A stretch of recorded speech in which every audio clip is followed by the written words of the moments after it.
Salut à tous les amis, bienvenue sur Sport Précision France. Donc aujourd'hui, petite présentation du Ruger SR762. C'est une amélioration du M16 en fait qui est chambré en 762 par 51.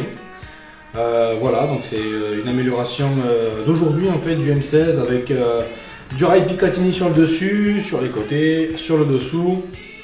Donc voilà, c'est une très très belle carabine. Donc voilà, moi je tenais absolument à vous faire la présentation de cette carabine là aujourd'hui.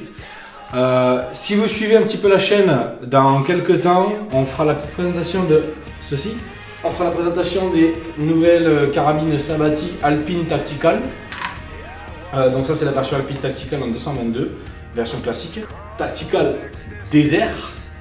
Donc voilà, je vous montrerai aussi les avantages d'avoir un silencieux sur une carabine comme celle-ci, qui est chambrée en 308.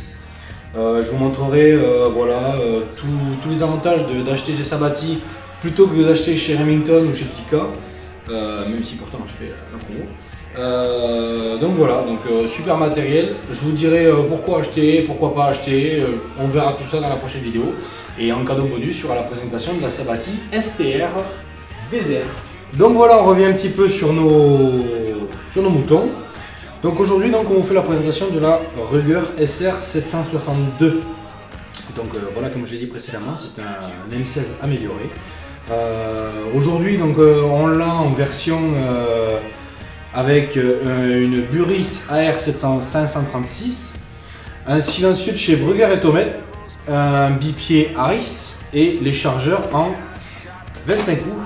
Voilà, que vous pouvez trouver sur les sites comme Bronel ou dans une armurerie française.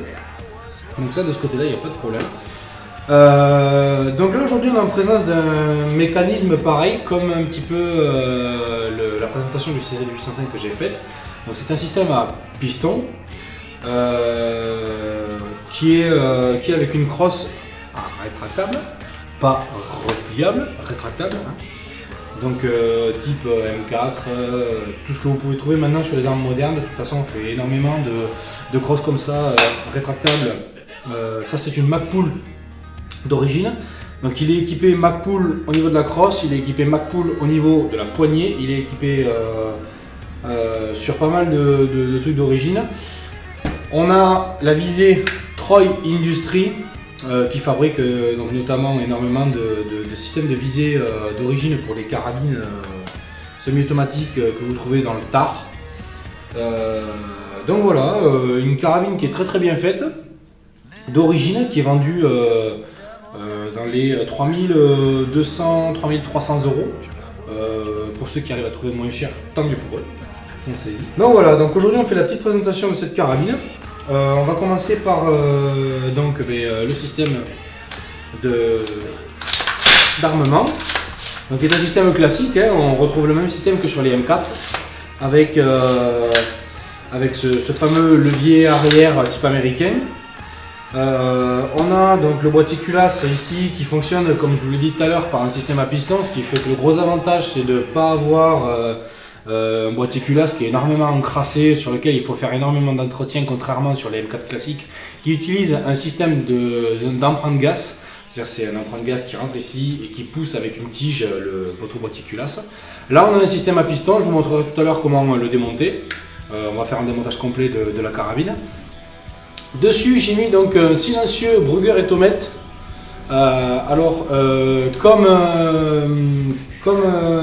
On a un canon dessus qui fait 16,11 je crois, si je dis pas de bêtises. Là il faut utiliser de la munition subsonique pour pouvoir avoir une efficacité maximale au niveau du silencieux. Parce que là la balle prend pleinement son pas, elle prend pleinement sa vitesse et du coup on se retrouve avec une balle qui fait énormément de bruit. Vous avez la possibilité là-dessus, je vous le montrerai tout à l'heure quand on fera un petit peu le démontage de la carabine, vous avez la possibilité de pouvoir régler votre système d'emprunt de gaz, ce qui est énormément pratique parce que en fonction de la munition que vous utilisez ou en fonction du type de frein de bouche ou d'accessoires que vous allez mettre en bout de la carabine, vous allez pouvoir régler en fait par position le type d'emprunt de gaz. Donc ça va de 1 jusqu'à 3. Vous verrez pourquoi il est percé comme ça aussi. Enfin, je vais tout vous expliquer, il n'y a pas de souci tout à l'heure. Donc voilà. Sinon après, à tirer, alors c'est vraiment super sympa parce que c'est une carabine qui est assez souple malgré le fait que ce soit un calibre 308. C'est une carabine qui est quand même assez souple avec une détente très légère. On a une détente qui est réglée à 1800 grammes.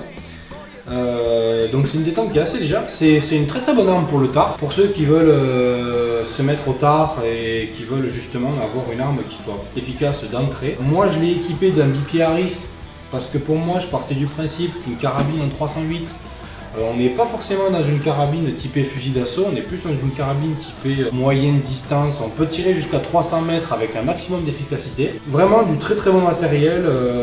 C'est une carabine que je conseille énormément. Ce qui est dommage, c'est les tarifs. Parce qu'à ce prix-là, on trouve du bon matériel chez Smith & Wesson en 5,56, pas en 308. Mais pour une carabine en 308, pour quelqu'un qui recherche une carabine en fait en 308 en semi-automatique, c'est l'idéal. C'est franchement ce que je vous conseille pour avoir un petit peu de sensation, sans rentrer non plus dans quelque chose qui soit trop brutal ou qui secoue dans tous les sens. Donc voilà. Donc on va passer au démontage de la Ruger.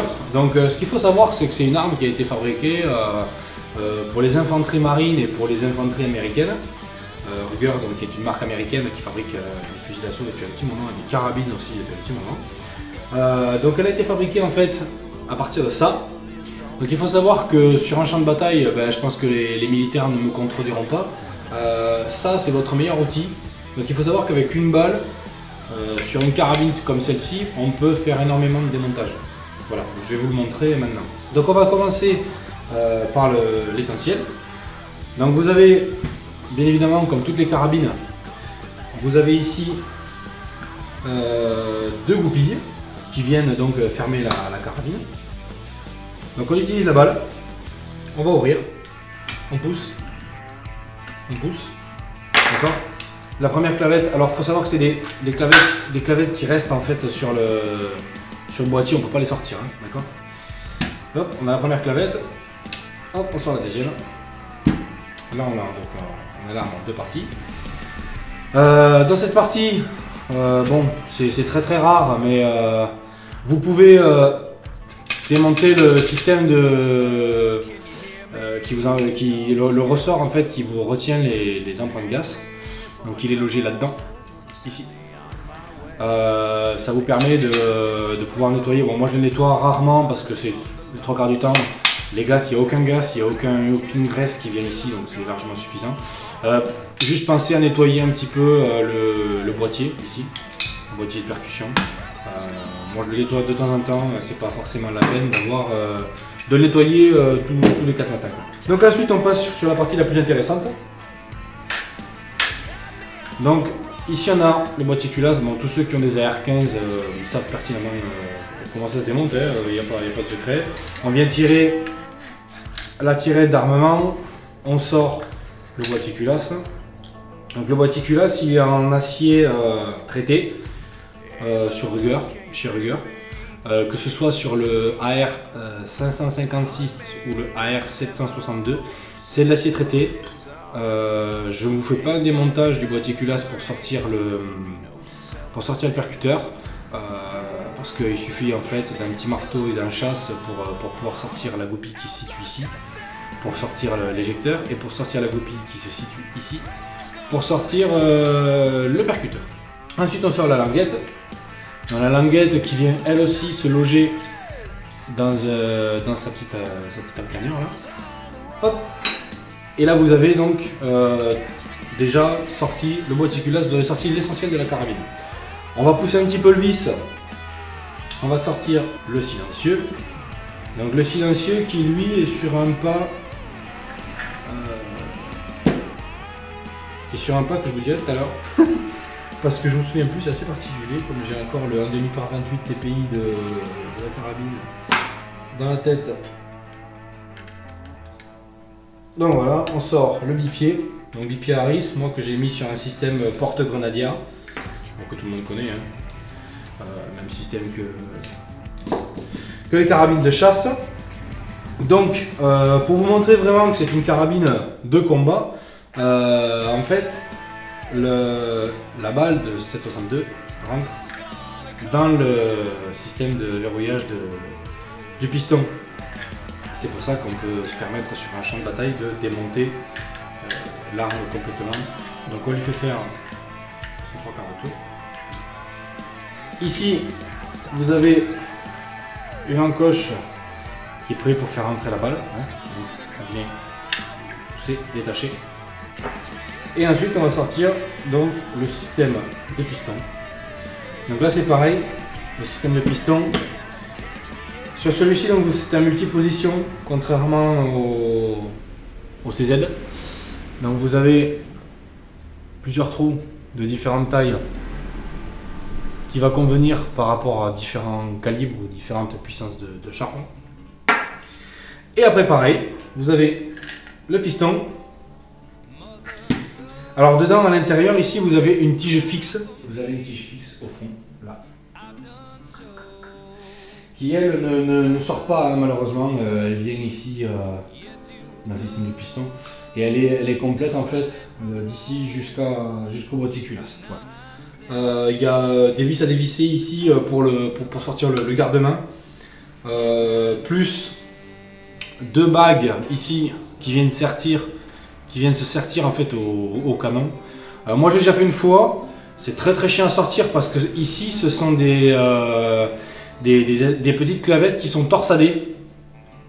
Donc quand vous les frappez en fait vous les tournez. Donc quand c'est en place c'est très bien, quand c'est pas en place ben voilà c'est la merde. Le piston donc, qui se compose de multicavités. Donc voilà, qui est pareil, qui est une pièce assez facile d'entretien. Donc de ce côté là il n'y a pas de souci. Après voilà, bon bien évidemment ici il y a possibilité bien évidemment sur commande de chez Ruger d'ajouter des garde-mains Picatinny. Donc de ne pas avoir le garde-main classique que moi j'ai pris, que moi je trouve largement suffisant parce qu'il est fourni, la Ruger vous est fournie avec deux Picatinny ici, comme ceci là. Donc des petits, hein, c'est les 3 pouces. Voilà, que dire d'autre? Écoutez, dans l'ensemble c'est une fabrication assez professionnelle. De toute façon chez Ruger on n'a pas trop, on s'étonne pas trop de la qualité du matériel. Pour ceux qui se posent la question à quoi sert cette pièce, donc bien évidemment vous avez l'écran ici sur le boîtier culasse. C'est quand une balle a du mal à rentrer parce qu'on ne peut pas la pousser avec ça. Donc on tape ici pour faire monter le boîtier culasse et pour pousser la balle dans sa chambre. Voilà, sinon après voilà la visée d'origine de chez Troy qui est très bien. Moi j'ai pareil que sur le CZ, j'y ai mis une Buris AR 536 qui va très bien. Donc voilà. Donc on va passer au remontage. Donc cette fois-ci on prend la carabine telle quelle. Donc je prends ma carabine, le fût de la carabine. J'y remets d'abord le piston avec la tige côté long. D'abord dans le fût de la carabine.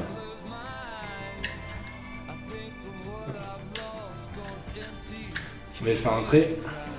Ensuite, alors pour cette opération là c'est pareil, c'est assez chiant. Vous avez un côté avec la tige ici du système du piston. Alors il faut le mettre comme ceci. Et il faut d'abord mettre le côté à l'envers. Donc on vient enfiler comme ceci. J'espère que vous verrez bien. Une fois que vous avez enfilé ça, on va venir la faire tourner. En fait, si elle est bien, hop, je vais le verrouiller, c'est plus pratique. Et on va venir la faire tourner pour qu'elle vienne toucher son cran. Voilà. Donc là je suis en position 1, donc voilà, pas de souci. Je peux la mettre en deuxième position, en première position.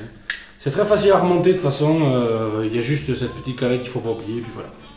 Une fois qu'on a fait ça, on prend le fût du fusil comme ça. On met d'abord la tige, qu'on vient encaler dans sa rainure. On l'enfonce pas à fond. Faites en sorte que que cette partie du boîtier culasse soit vers le haut comme ça, pas dans cette position. Voilà, plus comme ça. Vous lui foutez la tête vers le bas. Hop, on prend les deux et on repousse. Ensuite, pareil que pour le CZ, le chien, je vous conseille de l'armer. On va venir mettre la clavette ici. On va chercher bien évidemment sa position. Une fois qu'on a fait ça, bien fermé. Ça se ferme tout seul. Hop. On va venir vérifier que tout est bon. Et là, pareil que pour le CZ, vous le tirez de 3-4 cm jusqu'à chercher un point dur. Et vous pouvez le désarmer comme ça. Voilà. Alors, le frein de bouche d'origine, c'est celui-ci, qui est vendu donc avec la rigueur. Donc, je vais le mettre un petit peu plus sympa pour vous montrer la carabine à quoi elle ressemble d'origine. Voilà. Alors, moi j'ai acheté des chargeurs en 25 coups chez Bronel, donc des chargeurs McCool. Qui sont très bien, hein. C'est des chargeurs en polymère. Voilà, c'est pareil, tout se démonte avec une cartouche. On vient faire comme ceci pour démonter le chargeur. Donc voilà, il n'y a pas de problème de ce côté-là. Hop. Et voilà, donc l'arme ainsi remontée. Il n'y a pas de souci, ça fonctionne. Vous pouvez la ranger dans le coffre sans problème. Donc voilà, j'espère que cette vidéo vous a plu. La vidéo donc justement sur la présentation du Ruger SR762. Si vous avez des questions, n'hésitez pas à me les laisser dans les commentaires. Je répondrai bien évidemment à toutes les questions, que ce soit domaine professionnel ou que ce soit sur les tarifs aussi. N'hésitez pas à lâcher un petit pouce bleu, ça nous fait plaisir parce que c'est vrai que moi je prends énormément de plaisir à faire les vidéos sur tout cet équipement, donc voilà, c'est pour aussi quelque part essayer de vous aider et vous apporter quelques petits plus avant l'achat. Pareil, on fera aussi la vidéo de la présentation d'une lunette Hawk le jour d'achat de la Sabati STR. Je vous ferai une vidéo complète parce que je trouve que c'est un très bon produit pour pas trop cher pour les gens qui cherchent justement une lunette à bon prix. Donc voilà, on fera d'autres vidéos aussi bien évidemment sur tous les accessoires. J'ai trouvé pas mal de trucs sympathiques comme ceci, je sais pas si vous l'avez remarqué sur le bureau, mais voilà, il y a énormément de trucs à faire. Pareil, je ferai une vidéo aussi sur les freins de bouche. Ça c'est un frein de bouche usiné par un professionnel, donc justement pour la Ruger. C'est un frein de bouche que j'utilise aussi là-dessus parce qu'il est beaucoup plus efficace que le frein de bouche d'origine qui est un 6 pans. Pareil, on fera des vidéos aussi sur le Ruger Etomètre. Celui-là c'est le modèle Inconel, donc c'est un modèle je crois que c'est un modèle à 600 ou 700 euros. C'est un silencieux qui est très efficace et je tiens absolument à vous faire une vidéo là-dessus pour que justement vous trouviez votre bonheur et pour que vous sachiez quoi rechercher en tant que silencieux. Voilà les amis, je vous dis à très bientôt. J'espère que la vidéo ça a été. On se retrouve d'ici quelques temps pour la présentation des carabines Sabati. Quant à moi, je vous dis à très bientôt, portez-vous bien. Ciao.